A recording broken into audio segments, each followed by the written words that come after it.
So I'm going to talk today about full exceptional collections on linear GIT quotients. And I'll first begin by sort of motivating the context by which we're studying full exceptional collections. And then I will tell you results that is joined with Daniel Harpan-Leisner later in the talk. So we begin with a smooth projective variety over a field K. And to it, you can associate this invariant called the derived category of coherent sheaves. Essentially, the derived category, you could think of it in this context as just, a category where objects are bounded complexes of coherent sheaves. And so previously, this was developed basically as sort of the source of many invariants of the variety, but one fundamental theorem from Bondal and Orlov in 95 showed that if you are a smooth projective variety and the canonical bundle is either ample or anti-ample, then if its derived category is equivalent to the derived category of any other smooth variety, then they have to be isomorphic. So in some sense, you could recover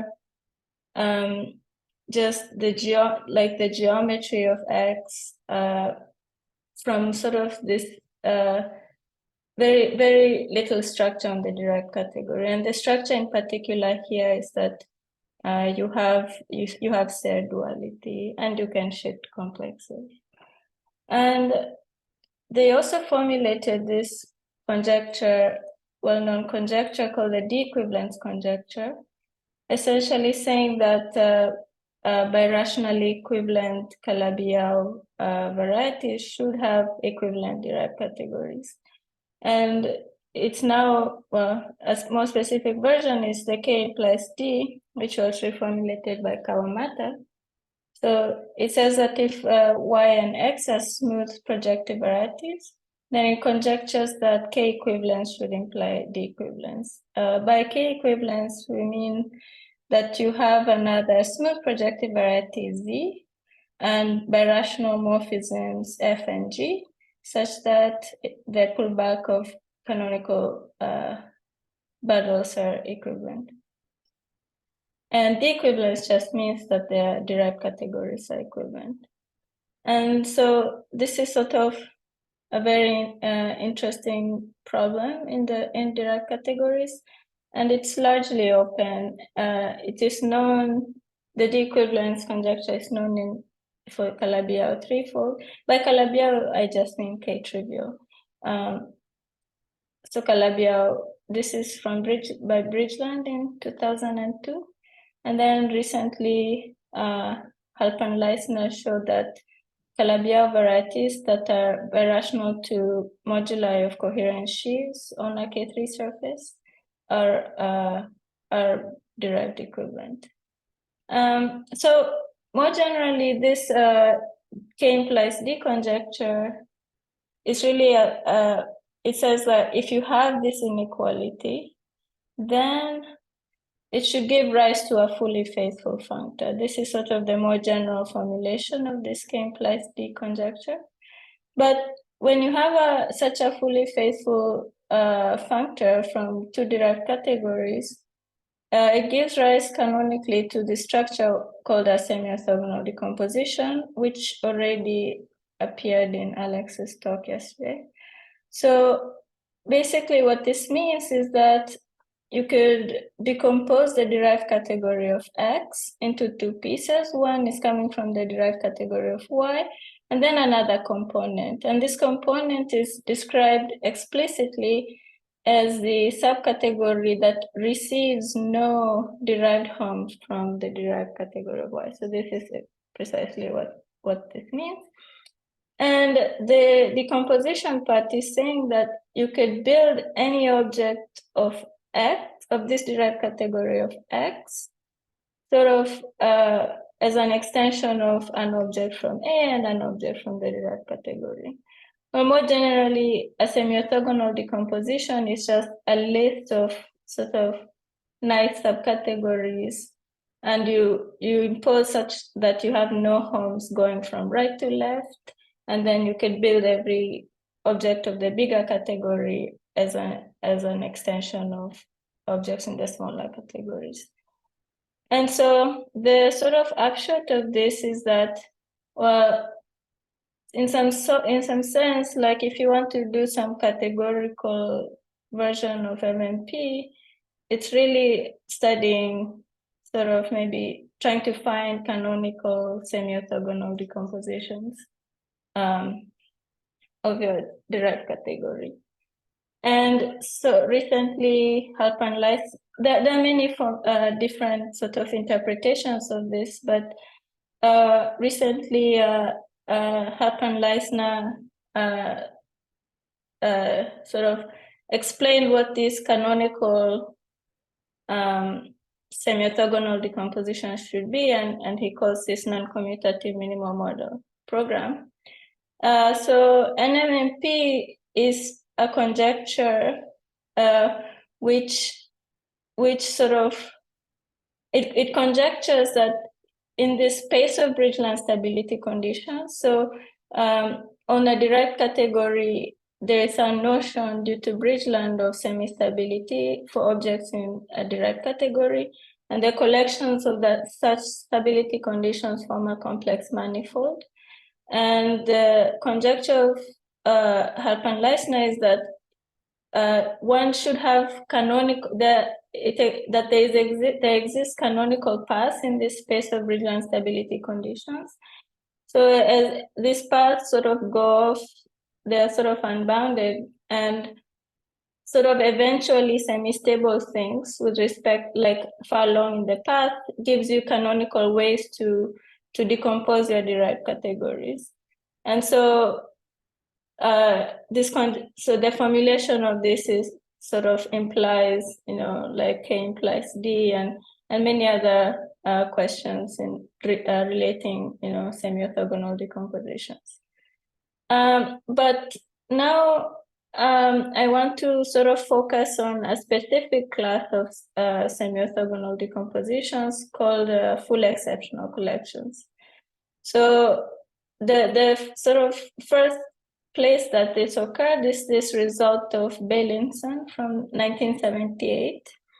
And in this paper, Beilinson showed that if you take the derived category of projective space, then if you consider just any length n+1 consecutive line bundles like these, then they completely describe your category in the sense that, first of all, they form a semi-orthogonal decomposition. And in particular, each of these line bundles, the smallest subcategory, quote unquote, triangulated subcategory that it generates is equivalent to the derived category of just the ground field. So bounded complexes of finite dimensional vector spaces over K, which is very nice. And whenever you have such a collection of objects that each generate something equivalent to the derived category of a field, of the ground field, and together they form a semi-orthogonal decomposition of the derived category, you call it a full exceptional collection. And so just this particular kind of exceptional collection decomposition is quite useful for many reasons. First of all, if you look at the classes of such objects in the Grothendieck group, then they will form a basis of your K0. And in fact, in general, when you have a quasi-projective variety that has such a finite list of a full exceptional collection, then sort of cohomologically you're forced it's forced on you that the variety itself has to be smooth and has to be proper. And so this is sort of really giving you a basis for grothendric group of vector bundles. Another sort of interesting perspective on this is this Dubrovin's conjecture. So Dubrovin used this exceptional collection on PN to show that the quantum cohomology of PN is generically semi-simple.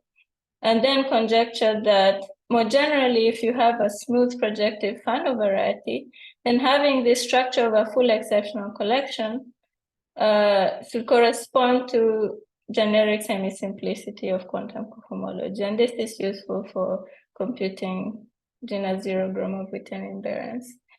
Another sort of meta conjecture in this relating these kinds of objects is this sort of rationality conjecture of Orlov, which predicts that if you have a smooth projective variety, then having a full exceptional collection should imply that you're rational.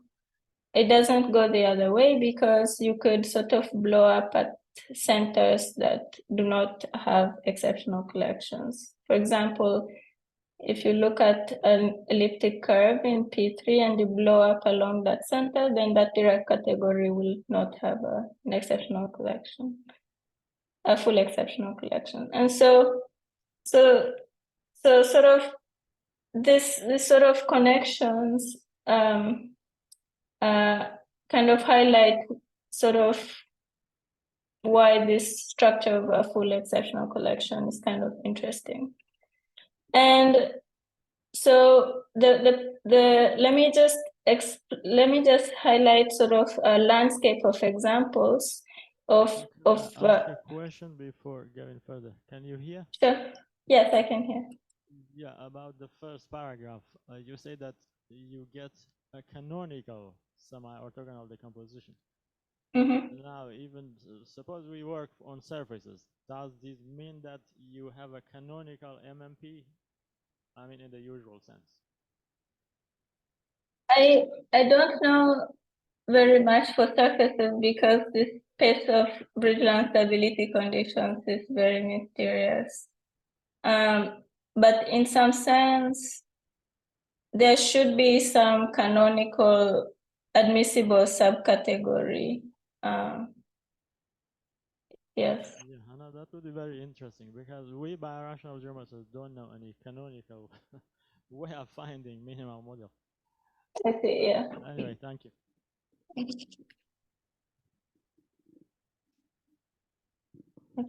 All right. Yes, this is very interesting, but I think they describe it in the case of curves more explicitly where the space is understood. But conjecturally, you should have these canonical sort of non-commutative resolutions. It's still very largely open. Okay, so let me describe a landscape of examples in this case. So we've already seen this example of PN from Beilinson. And so you could think of PN as sort of the simplest example of a homogeneous space. And you could ask just really what other homogeneous spaces admit a full exceptional collection. And you could decorate your question by asking maybe you want a collection where all the objects are vector bundles or line bundles or whatever.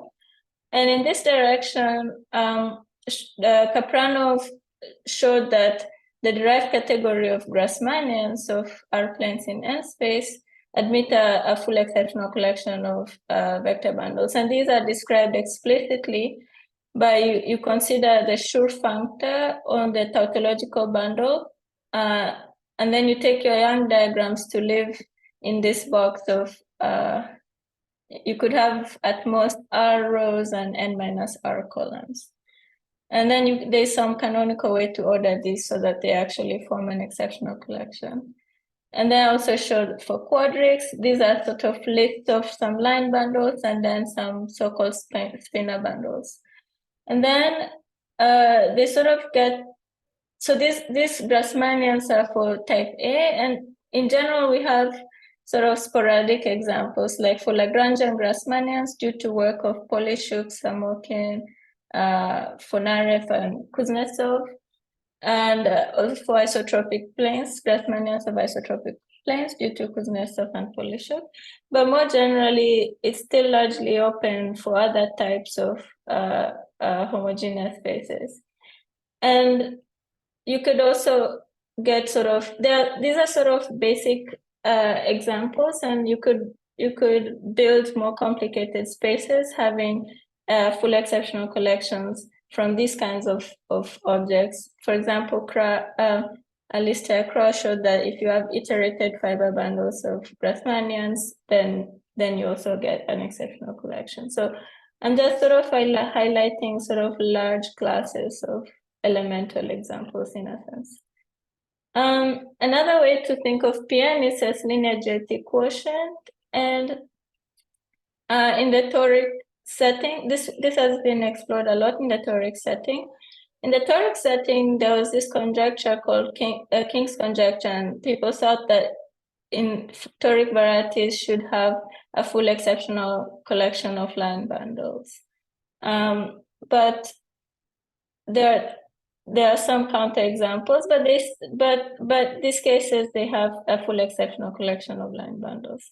So here, when Picard number is less than 2, this is due to work of Costa and Miro-Roig.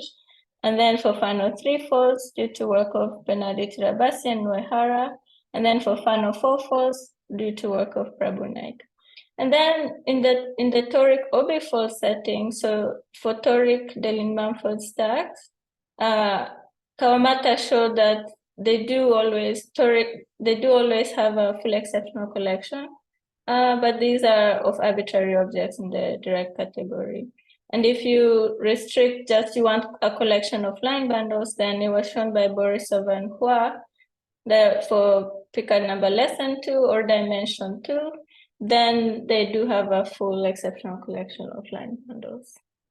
So this is sort of a landscape of examples, and the question I've sort of been interested in is whether we could give a general class of examples of linear GIT quotients that admit a full exceptional collection of vector bundles.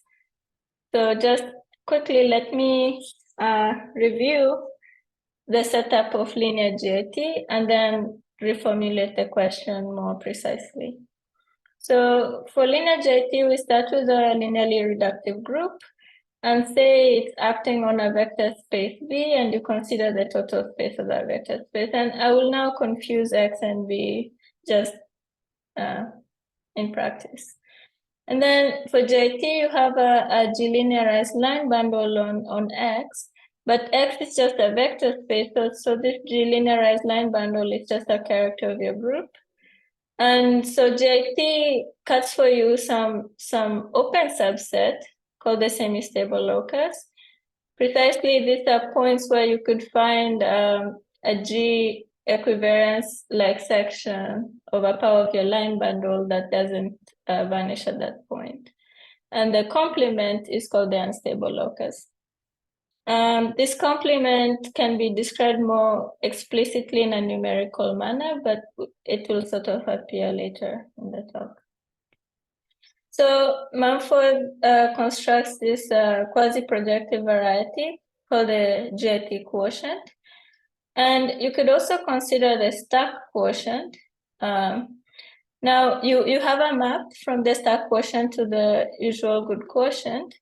And we are interested in finding large classes of varieties that have an exceptional collection.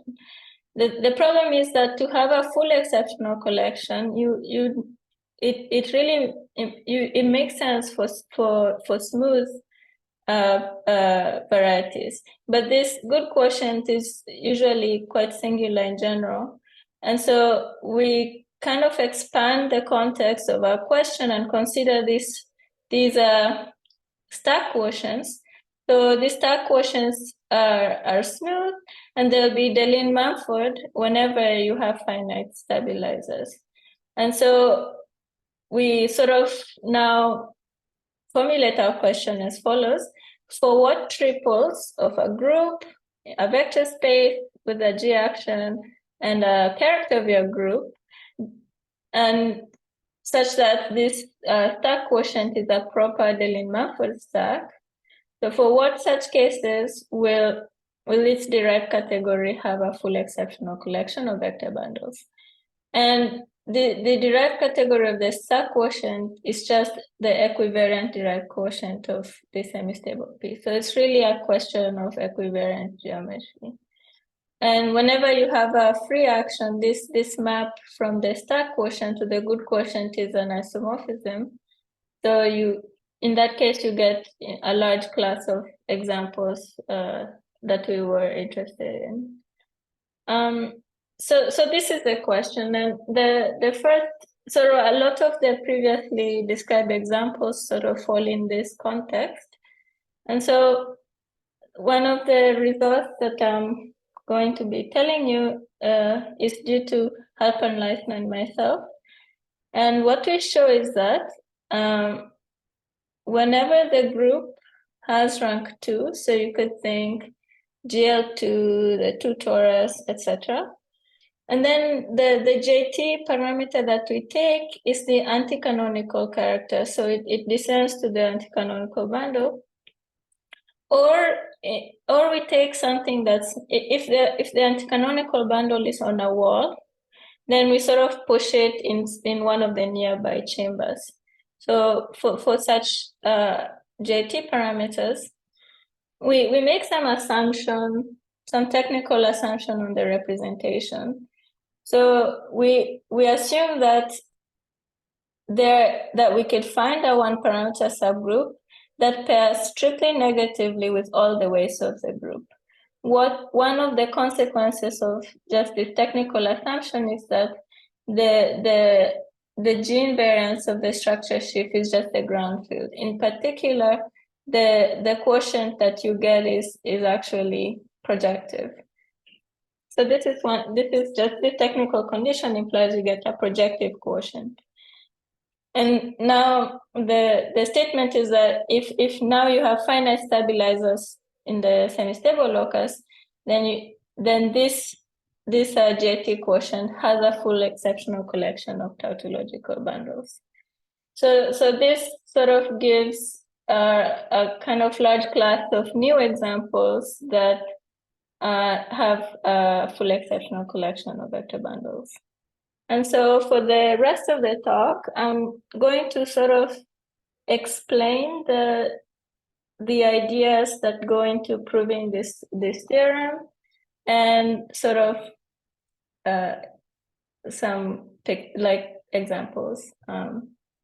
So let me kind of illustrate the proof in the case of PN. So the way that Bailinson proved that PN has a full exceptional collection was by, really the technical point is how do you show that any object in the derived category of PN can be built just from this finite list of line bundles. And here he used sort of what is called a Bailinson resolution of the diagonal. So you resolve the diagonal of this, you resolve the structure sheaf of the diagonal of Pn times Pn in Pn times Pn, and then sort of these line bundles appear in your resolution, and then you sort of manually build a recomplex using that resolution. And I'm gonna just illustrate the proof in a different way using equivariant geometry. So we think of Pn, let's work over C. So we think of Pn as just this quotient of Cn plus 1 minus 0 mod Gm. And so this, in the stack world, is an open substack of this Cn plus 1 mod Gm. So let's call this map iota. So now this is an open immersion, and here the derived category, the bigger derived category, is quite large. It's well, X is a vector space, so just the derived category of X is generated by the structure sheaf of X. Now the equivariant part, it's that and then all the possible linearizations. So in this case, the derived category is just all these sort of twists by all the characters of GM.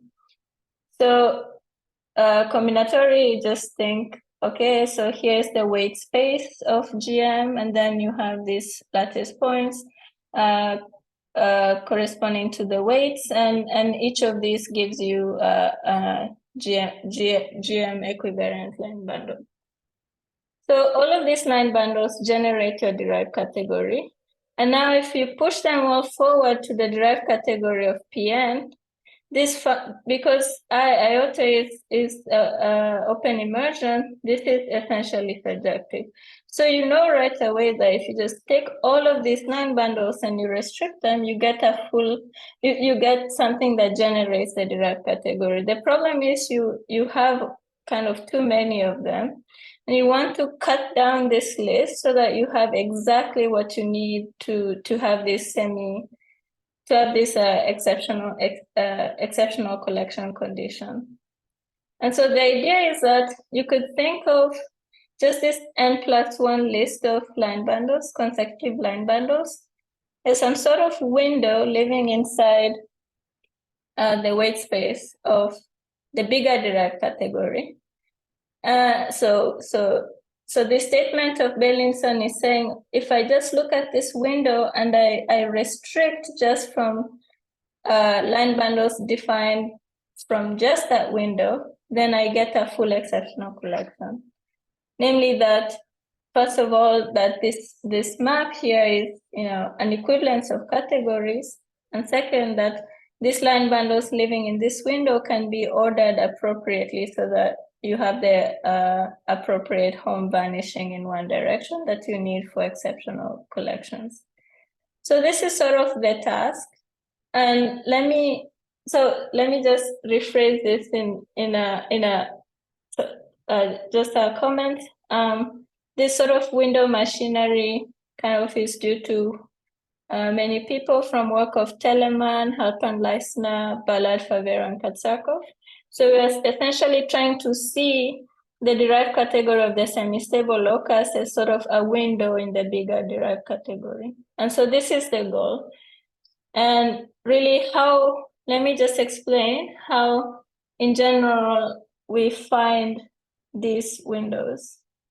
So just drawing this again, now for a general G, let's assume that it's connected, although you could remove this assumption for illustration. So so the bigger derived category now, instead of having line bundles, you have vector bundles, because you take any reducible representation of your group, and this vector bundle is just a tautological bundle it describes. It has rank, the dimension of this irreducible representation, and G acts the way that it acts on this irreducible representation.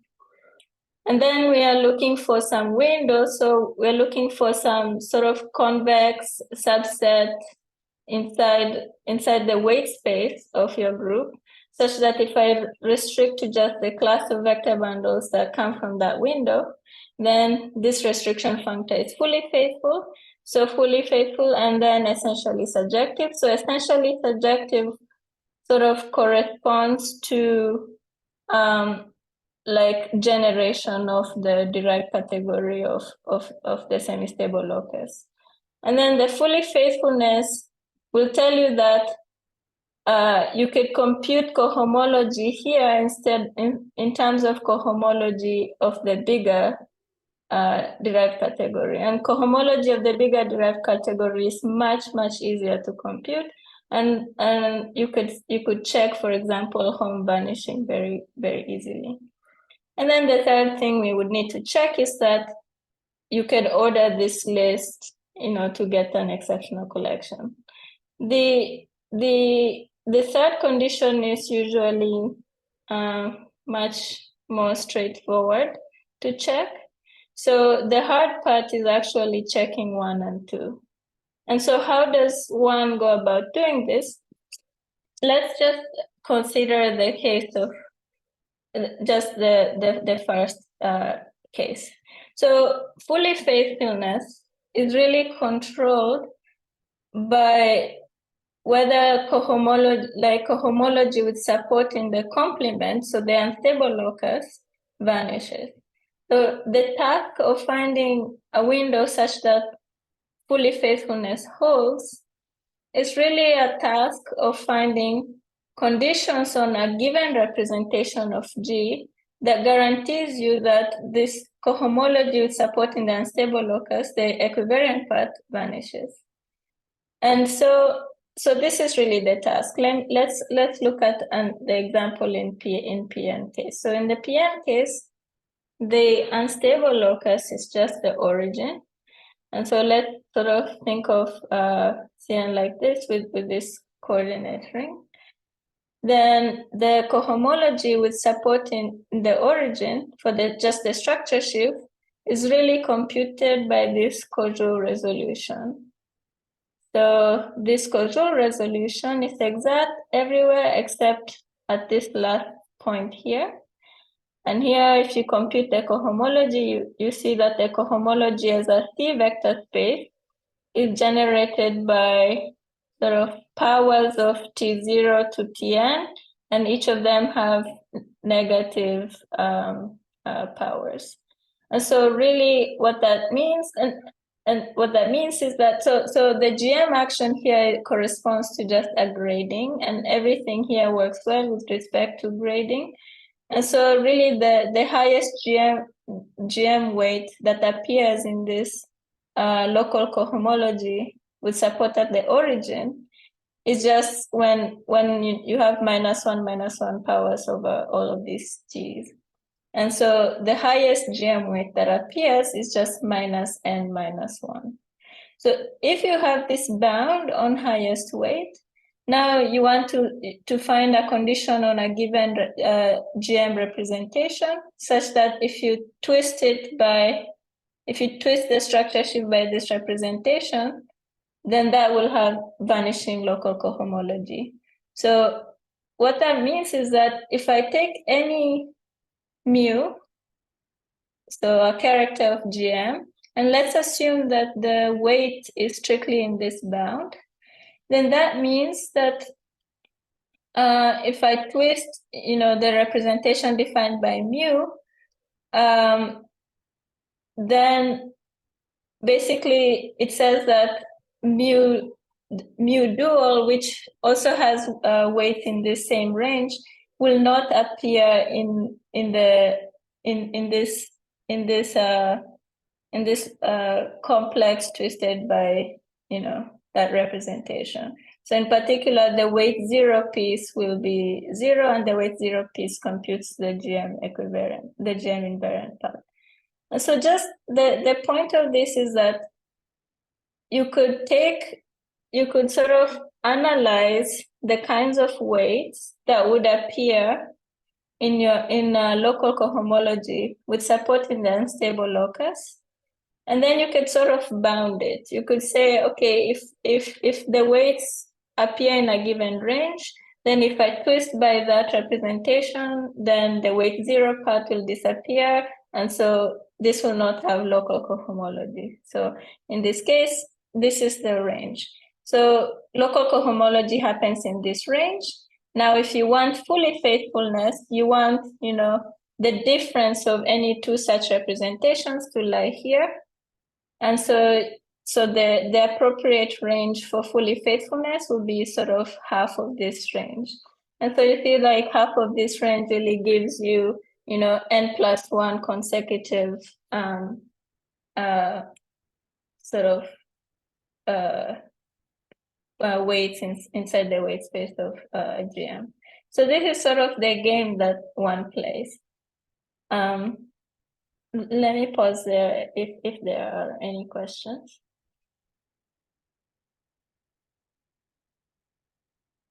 Okay, so to prove 2, so how does 2 usually go? You look at complexes that are supported in the unstable locus. So in this case, we just have one complex. This is the usual causal resolution of the structure shift at the origin. This is in X. And so you get this resolution. And now if you restrict to the semi-stable locus, this part vanishes. And now you have this complex. And now we know that if I just restrict all of the equivariant bundles from the bigger derived categories, they already generate.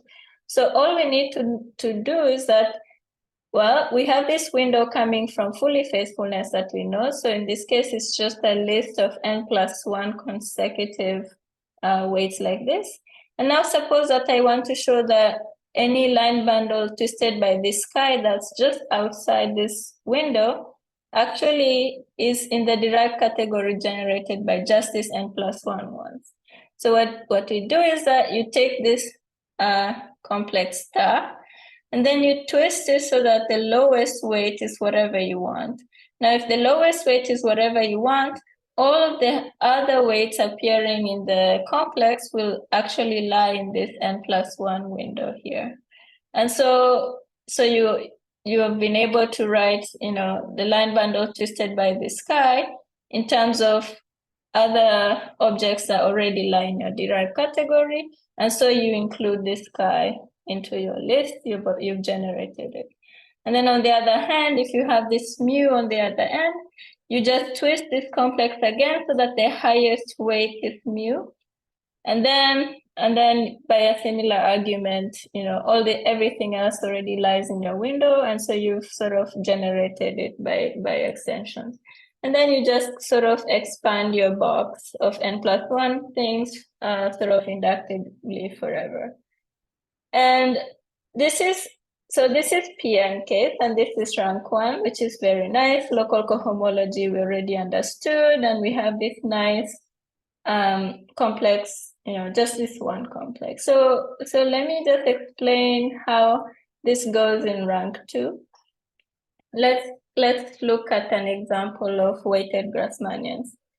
So for weighted Grassmannians, G will be GL2.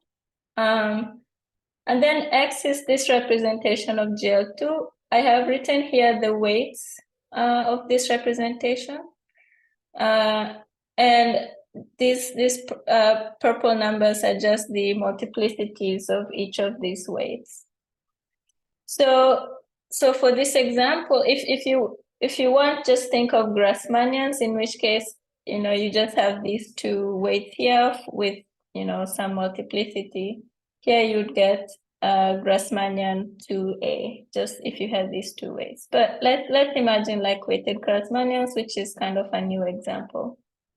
And now we take the GIT character to be the anti-canonical one. So the anti-canonical one kind of lies along this line here.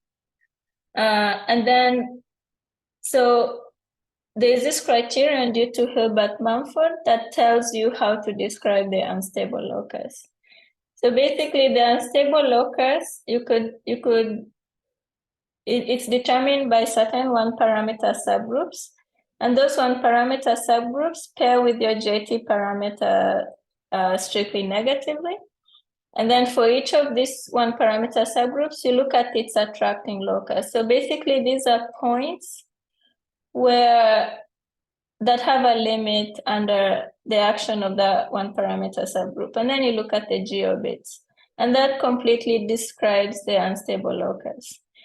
And there are sort of canonical ways to stratify the unstable locus called the Kempfner stratification. But when we tried to use the Kempfner stratification to sort of find a window for fully faithfulness, it didn't work. And so we found a different window where we say, okay, just take this co-character here. This co-character destabilizes the origin.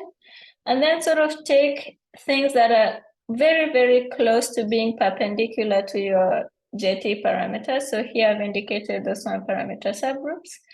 And if you just take just these three one-parameter subgroups, they still describe the unstable locus, although it's no longer like a nice stratification.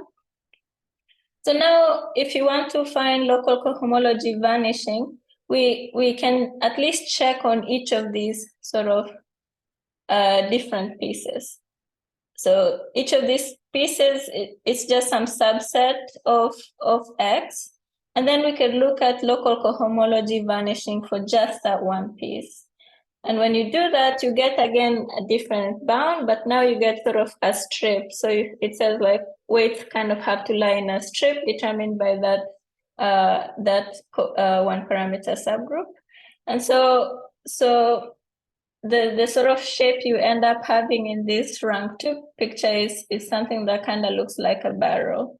You have like a strip cut out by just this one character, and then the others cut out by just these other two characters, co-characters. And so then this is sort of how one gets the appropriate window in this setup.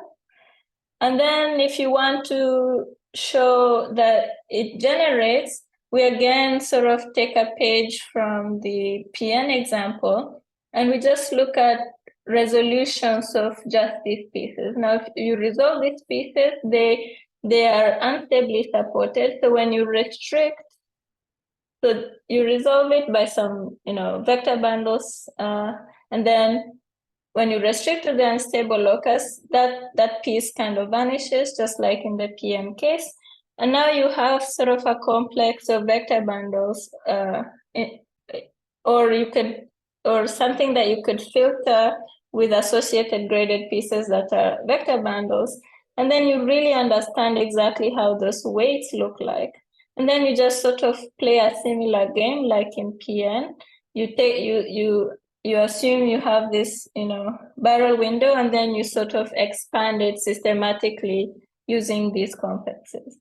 And it's kind of the technicality and the difficulty goes very, very quickly in terms of generation. In fact, we are able to show that the rank assumption is unnecessary to show that you actually get an exceptional collection. So the fully faithfulness part kind of has no rank assumption, but to really show generation, it's quite difficult to sort of combinatorially. It gets difficult to be able to run this combinatorial game, and the sort of the point of this is kind of to illustrate these methods of window categories and to kind of relate it to questions about trying to find maybe like canonical